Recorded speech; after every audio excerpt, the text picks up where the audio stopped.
ఓం శుక్లాంబరధరం విష్ణుం శశివర్ణం చతుర్భుజం ప్రసన్నవదనం ధ్యాయేత్ సర్వవిఘ్నోపశాంతయే.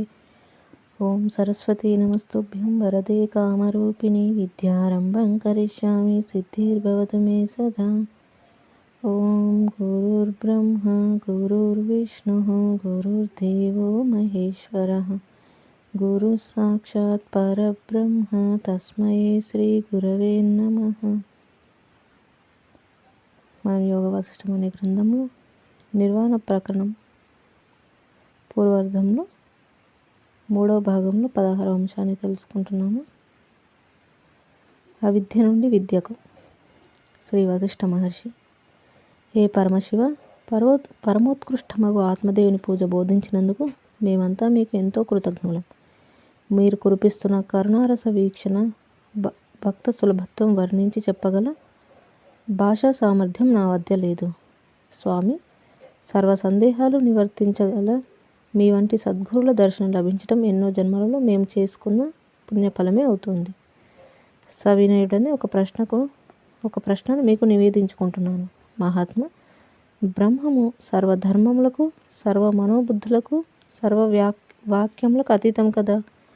అట్టి సర్వాతీతమైన దానికి శివుడని గాని పరమాత్మ అని గాని శబ్దములతో చెప్పుకోవటం ఎందుకు? ఆయన ఏ వర్ణమునకు అలభ్యుడు కదా. ఇక సత్తా, శూన్యము, విజ్ఞానము మొదలైన పిలుపులకు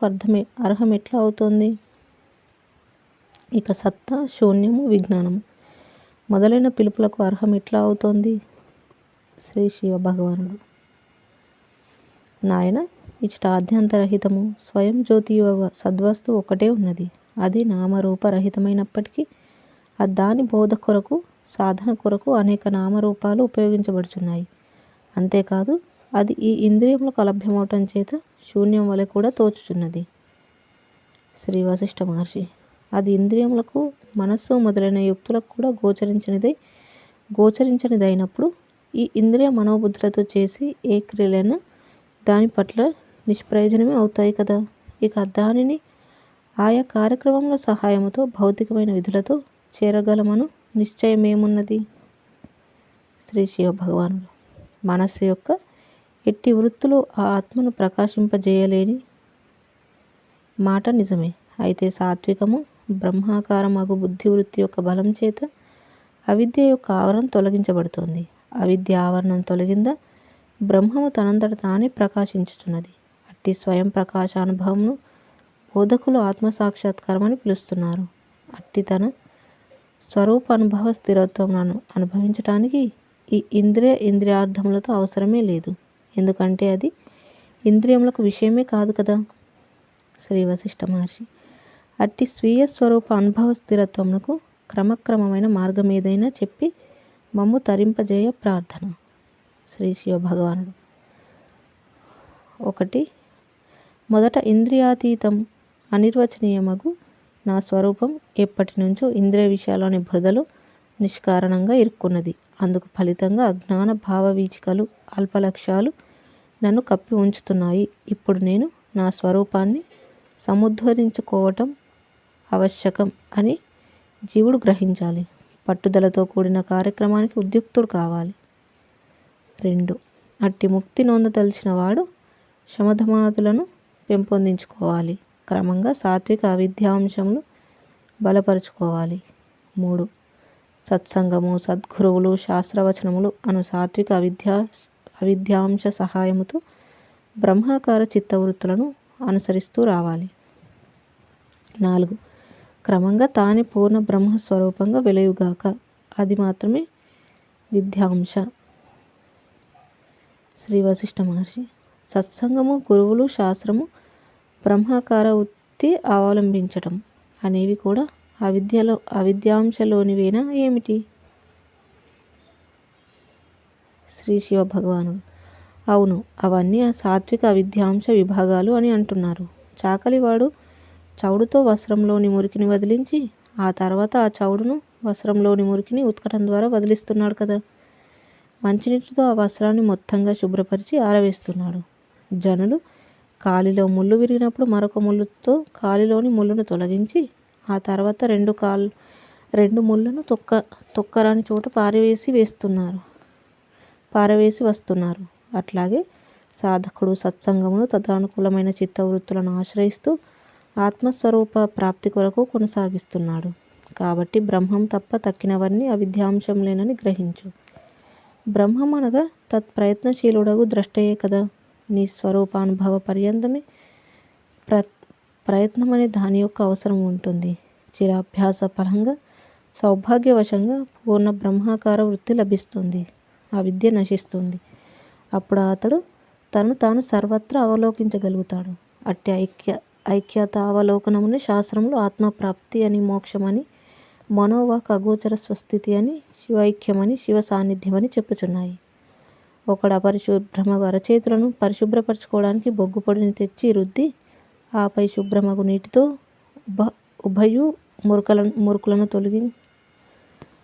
మురుకులను తొలగించి శుభ్రపరుస్తున్నాడు కదా. శాస్త్ర సత్సంగాది సాత్విక విద్యాంశతో అంతరంగంలోని రాజసిక తామసిక అవిద్యాంశాన్ని తొలగించి విచారణను ప్రయత్నమనే మనస్సును జతచేర్చి ప్రయత్నం కొనసాగిస్తుంటే ఆ క్రమంగా అన్ని విధాల అవిద్యాంశను తొలగించడం జరగగలదు. అప్పుడు స్వయం ప్రకాశకమగు ఆత్మ ఒక్కటే నిర్మలమై ప్రకాశిస్తోంది. అట్టి నిర్మలమగు ఆత్మయే నీ యొక్క, నా యొక్క, తదితర సర్వజీవుల యొక్క వాస్తవ స్వరూపం. చిత్రమేమిటంటే ఆత్మయే ఆత్మ వలన ఆత్మ గురించి ఆత్మ విచారణ మునర్చుచున్నది. చివరికి తాను ఆత్మగానే శేషించుచున్నది. అంతేగాని ఒకటి నుండి మరొకటి ఏదో ఎప్పుడో బయలువెడటం లేదు, ప్రవేశించుట లేదు. ఇక ఇందు బుద్ధి, మనస్సు, వాటి వృత్తులు మొదలైన అవిద్యకు ప్రమేయం ఏమున్నది చెప్పు. కనుక అవిద్యాక్షయమే ఆత్మరూప సుస్థిరత అని నిత్యానిత్య వివేకులు స్పష్టాతి స్పష్టంగా ఎరిగియే ఉన్నారు. సంకల్ప పరంపరలు ఉన్నంత వరకు ఆత్మ తెలియబడి జాలకున్నదని చెప్పవలసి వస్తోంది. అయితే గురుపదేశములు, శాస్త్ర పఠనము, శాస్త్ర ప్రతిపాదిత నియమాదుల అనుసరణం ఇవన్నీ దుస్సంకల్పములతో ఆవరించబడినట్టి ఈ జీవుని సత్సంకల్పముల వైపు మరల్చుచున్నాయి.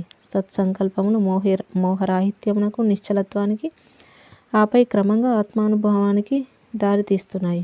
గురుపదేశాదులు స్వయంగా తామే ఆత్మానుభవం అవటం లేదు. ఎందుకంటావా? గురుపదేశాల ద్వారా ఆత్మజ్ఞానం పొందుదునుగాక అని సంకల్పించుకున్నది ఇంద్రియ సమిష్టి ద్వారానే కదా. కానీ పరబ్రహ్మము ఆ ఇంద్రియాలన్నింటికి కూడా అతీతమై ప్రయత్నించువాడే అయి ఉన్నదని ఏమరవకుండబడుగాక. ఈ ఇంద్రియ విషయాలన్నీ తిరస్కరించబడగా అప్పటికి ప్రకాశించినది అది. కనుక గురుపదేశాదులు సహకారిక కారణాలు మాత్రమే. ఆత్మపద ప్రాప్తికై అసలైన కారణం ఆత్మవస్తువే. సర్వకారణ కారణం ఆత్మయే. ఏ అవిద్య లేకున్నప్పుడు మాత్రమే సత్యవస్తువు లభిస్తుందో అట్టి అవిద్య మిగిలి ఉండగా ఆత్మ ఎట్లా అనుభూతమవుతోంది చెప్పు. కనుక సాధక భక్తజనులకు నేను గుర్తు చేస్తున్నది ఏమిటంటే వారి సాధనల యొక్క అంతిమ సాధ్యం వారి ఆత్మయే అయి ఉన్నది. ఆత్మ సర్వదా నిత్యము, స్వయం ప్రకాశకము, అఖండము, అప్రమేయము అయి ఉన్నది. ఒక ఆవిడ పండగ రోజు పెట్టెలోంచి బంగారపు గొలుసు తీసి ధరించింది. కొద్దిసేపు అయిన తర్వాత ఆ విషయం మరిచి ఏమరపాటుగా పెట్టె తెరిచి ఆ బంగారు గొలుసు వెతకడం ప్రారంభించింది. కనబడలేదు. ఇల్లంతా వెతుకుతూనే ఉన్నది. దుఃఖిస్తోంది. మరల మూలలా వెతికి నీరసంగా చతికిలపడి రోదిస్తోంది. ఇంతలో కాకతాళీయంగా ఆ పక్కింటి ఆవిడ వచ్చి, వదినగారు, మీ మెడలో గొలుసు చాలా బాగున్నదండి అని పలకరించింది. వెంటనే ఆ ఇల్లాలు, అయ్యో, దానికోసమేనండి ఈ ఏడుపు, అది కనబడటం లేదు అని గొల్లును ఎడవసాగింది. అప్పుడు ఆ పక్కింటి ఆమె, అదేమిటండి, మీ మెడలోనే ఉన్నది కదా అనగానే ఆ ఇల్లాలు మెడ తడిమి చూచుకొని, అరే, ఈ గొలుసు ఇక్కడే ఉన్నదా అని మహదానందపడి ఆ పక్కింటి ఆమెకు సంతోషంతో కృతజ్ఞతలు చెప్పుకున్నది. శివుడు సద్గురువుకు కృతజ్ఞతలు చెప్పుకోవటం ఇటువంటిదే సుమ. ఈ సంఘటనలో పక్కింటి ఆవిడ వచ్చి గొలుసు ఇచ్చింది అని అనటం సమంజసమా? అట్లాగే గురుపదేశాలు ఆత్మవస్తువును ప్రసాదించటలేదు. ఆత్మజ్ఞానం కూడా ప్రతి జీవుని యందు స్వతహాగా సర్వదా ఉండియే ఉన్నాయి. అయితే గురుపదేశ శాస్త్రానుకరణాదులు ఆత్మజ్ఞాన ప్రాప్తికి మహత్తరమైన సహకారం అందిస్తున్నాయనటంలో సందేహం లేదు. శిష్యుని అజ్ఞాన వినాశనం కొరకే గురుపదేశాలు అవసరమగుచున్నాయి. అజ్ఞాన ఆవరణ నశించిందా అంతవరకు అనిర్దేశము అదృశ్యమయ్యున్న ఆత్మశివుడు ప్రసన్నుడై తన యందు సర్వమునందును అనుభవమగుచున్నాడు. శాస్త్రములు గురు ప్రవచనములు ఆత్మను విశదీకరిస్తున్నాయే గాని ఆత్మను కొత్తగా ప్రసాదించుటలేదు. ఆత్మానుభవం అనేది శిష్యుని అంతరంగ అనుభవ స్థితియే గాని అది మరొకరు ఎక్కడి నుండి ప్రసాదించగలిగేది కాదు. గురువే స్వయంగా ఆత్మానుభవం ప్రసాదించగలిగితే ఇక ఉత్తమ గురువు యొక్క శిష్యులందరూ ఆత్మానుభవం పొందాలి కదా. పొందుచున్నారా? కొందరు మాత్రమే పరమోత్తమైన అఖండ అనుభూతి పొందుచున్నారేం? అది శాస్త్రముల గురువుల లోపం కాదు. సాధకుని లక్ష్యశుద్ధికి దానిని ఆపాదించక తప్పదు. బడిలో ఒకే ఉపాధ్యాయునిచే బోధింపబడే విద్యార్థులలో ఉత్తమ మధ్యమ అధములు ఉన్నట్లే శాస్త్రకారులు ప్రవచిస్తున్న స్వయం ప్రకాశిక స్వస్వరూపాత్మ కథనం విషయంలో కూడా వారి వారి శ్రద్ధ హృదయ నైర్మల్యములను అనుసరించి ఉత్తమ మధ్యమ అధమ అవగాహనలతో కూడిన శిష్యులు లేక సాధకులు అయి ఉంటూ ఉంటారు. ఉత్తమ మధ్యమ అధమ అవగాహనలతో కూడిన శిష్యులు లేక సాధకులు ఉంటూ ఉంటారు. కాబట్టి ఆత్మ స్వయముగా స్వయం బోధ వలననే గ్రహించబడుతోంది. అది అట్లుండగా కూడా గురుపదేశ శాస్త్రార్థ విచారణలు లేకపోతే ఆత్మబోధ సులభంగా లభించటం లేదు. వాటి సంయోగం వల్లనే ఆత్మబోధ జీవులకు సుసాధ్యమవుతున్నది. అది దృష్టిలో పెట్టుకొని సృష్టికర్తయగు బ్రహ్మ భగవానుడు నిన్ను నియమించి ఉన్నారు. లోక కళ్యాణార్థమై నేను ఈ సమాచారం నీకు అందించడం అందుకే జరుగుతోంది. మరొక దృష్టాంతం చెప్తాను విను.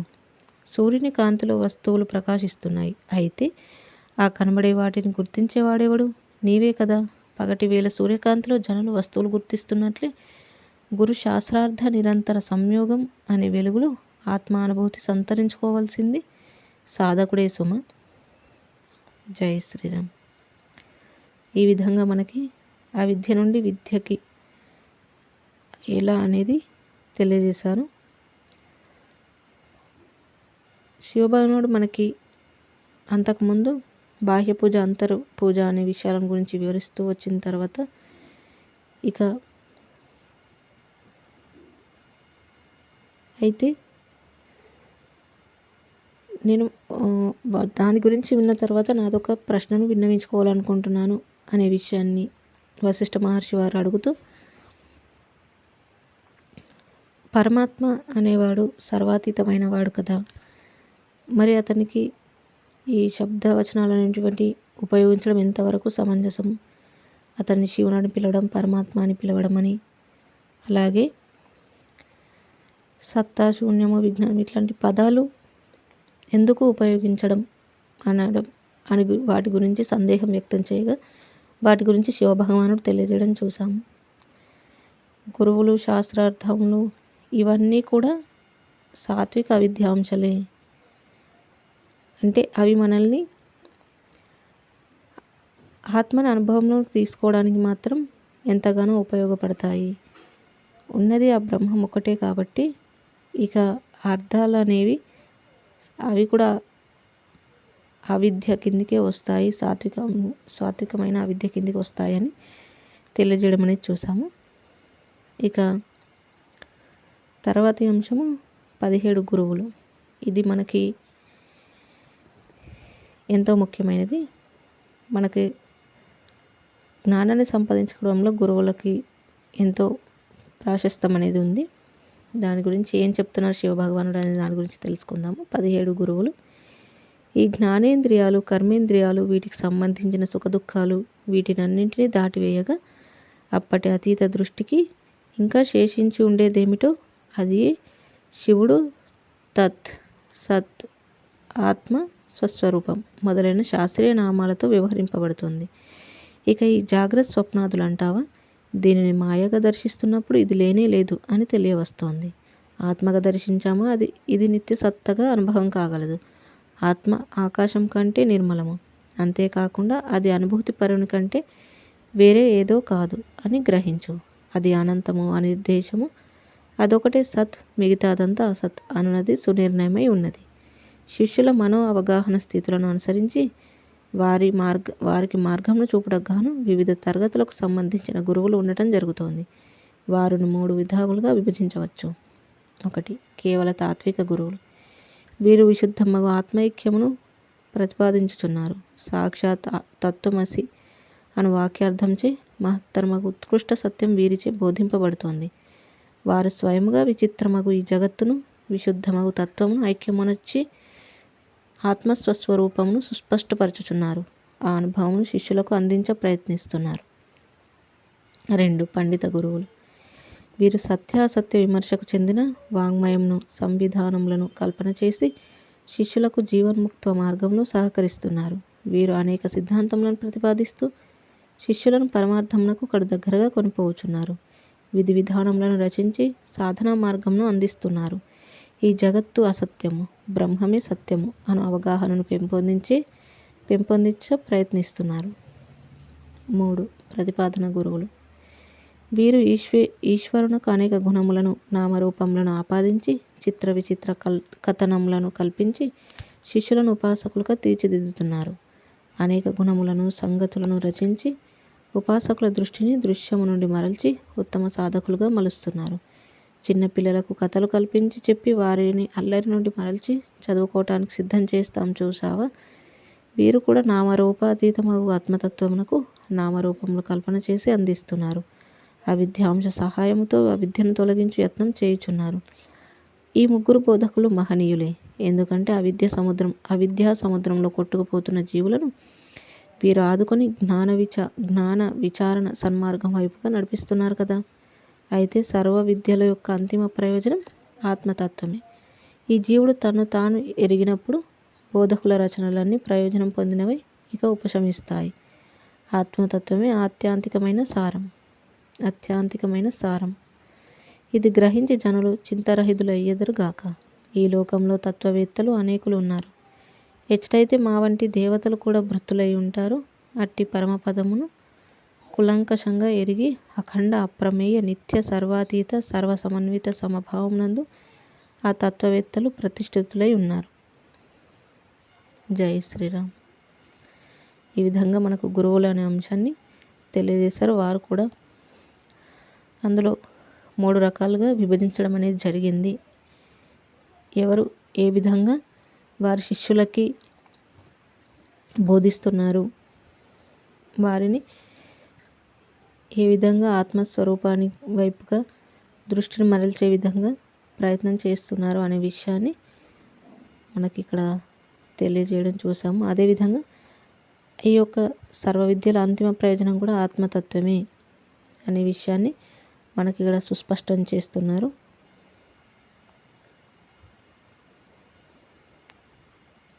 ఇక మిగిలిన అంశాలను మళ్ళీ తెలుసుకుందాము. ఇంతటితో ముగించుకుందాము. జై శ్రీరామ్. కాయేన వాచా మనసేంద్రియైర్వా బుద్ధ్యాత్మనా వా ప్రకృతే స్వభావాత్ కరోమి యద్యత్ సకలం పరస్మై నారాయణాయేతి సమర్పయామి. స్వస్తి. ఓం తత్సత్.